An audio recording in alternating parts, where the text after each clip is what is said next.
Hello, ഇന്ന് നമുക്കേ simple ഇറച്ചിക്കറി ഉണ്ടാക്കട്ടെ. ചപ്പാത്തിക്ക് നല്ല അടിപൊളി ടേസ്റ്റ് ഇറച്ചിക്കറി കേട്ടോ. കുറച്ച് നല്ലോണം വൃത്തിയാക്കി ഇറച്ചിയിട്ട് അതിക്ക് തക്കാളി ഇട്ട്, സവാള, കറിവേപ്പ്, പച്ചമുളക്, ഇഞ്ചി വെളുത്തുള്ളി, മല്ലിയില ഇതൊക്കെ ഇട്ടിട്ടേ മല്ലി, മുളക്, മഞ്ഞൾ, ഉലുവ, ഗരം മസാല, പെരിഞ്ജീരകം,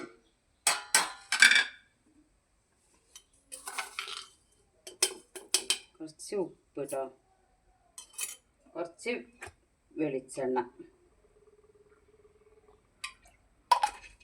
പിന്നെ ഇതിൻ്റെ ആവശ്യമില്ല. ഉരുളക്കിഴങ്ങും ക്യാരറ്റും എൻ്റെ അടുത്ത് ഉണ്ട് ഇപ്പോൾ ഇവിടെ ഫ്രിഡ്ജിൽ. അപ്പോൾ എന്തെങ്കിലും ഇട്ടതാണ്. ഇത് ഒക്കെ പാടിട്ട് മിക്സ് ആക്കുക. നല്ലോണം മിക്സ് ആക്കിയിട്ട് വെള്ളം വേണ്ട കേട്ടോ. ചെതിൽ തന്നെ ഈ ഇറച്ചിയിൽ തന്നെ ഉണ്ടാവും വെള്ളം കേട്ടോ. തക്കാളിയും ഒരു 5 മിനിറ്റ് ഇത് ഇങ്ങനെ തന്നെ വെക്കുക. എന്നിട്ട് ഒരു 5 മിനിറ്റ് ഇങ്ങനെ നിന്നോട്ടെ, റെസ്റ്റ് ചെയ്യണേ. 5 മിനിറ്റ് കഴിഞ്ഞിട്ടോ. ഇനി നമുക്ക് അടുപ്പത്ത് വെക്കാം.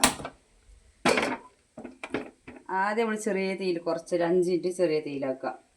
എന്നിട്ട് സിമ്മിലിട്ട് വെച്ചിട്ട് പിന്നെ കുറച്ച് കഴിഞ്ഞിട്ട് ഒരു 2-3 കൂക്കിയിട്ട് അത് പിന്നെ ഇതാക്കി വെക്കുക. അപ്പോൾ വെള്ളം എന്താ പെട്ടെന്ന് വെള്ളം വറ്റിപ്പോവും. അതുകൊണ്ടാണ് സിമ്മിലിട്ടാക്കാൻ പറഞ്ഞത്.